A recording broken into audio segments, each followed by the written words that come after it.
నమస్తే అండి. సకల మానవ జాతి కూడా నిరంతరము మార్పుకు లోనవుతూ చివరాఖరికి మృత్యువుకు కొనిపోతుండగా మానవుడిలోనే ఉన్నటువంటి మృత్యువుకు కారణమైనటువంటి బీజమును నశింపచేయుటకు మానవుడిని మాధవుడిగా అనగా దైవీ స్వరూపములోనికి ఉత్తీర్ణులుగా తీర్చిదిద్దుటకు వచ్చినటువంటి పురుషుడు ఎవరున్నారు?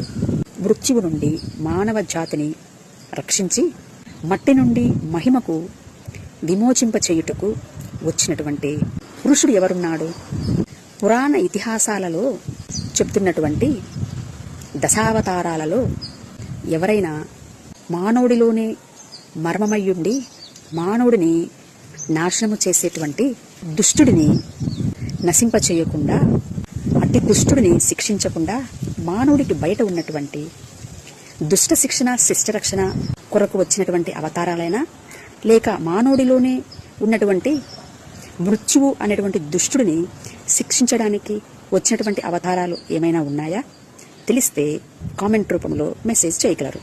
మేమైతే నజరేయుడైనటువంటి యేసుక్రీస్తు మరణమును నిరర్థకము చేసి జీవమును అక్షయతను సువార్త వలన వెలుగులోనికి తెచ్చెను అని ప్రకటిస్తుండగా, మట్టి నుండి మహిమకు పునరుద్ధానమైనటువంటి క్రీస్తుని గురించినటువంటి మాటను విశ్వాసముతో శ్రవణ మనన నిధిధ్యాస చేయడం వలన ఆత్మసాక్షాత్కారం కలగడం అనేది సరళమైనటువంటి భక్తి అయి ఉన్నదిరా భై అని క్రీస్తును ప్రకటిస్తుండగా, మరి జ్ఞానులారా, యోగులారా, పండిత పీఠాధిపతులారా, మీరు ఎవరిని ప్రకటిస్తున్నారు?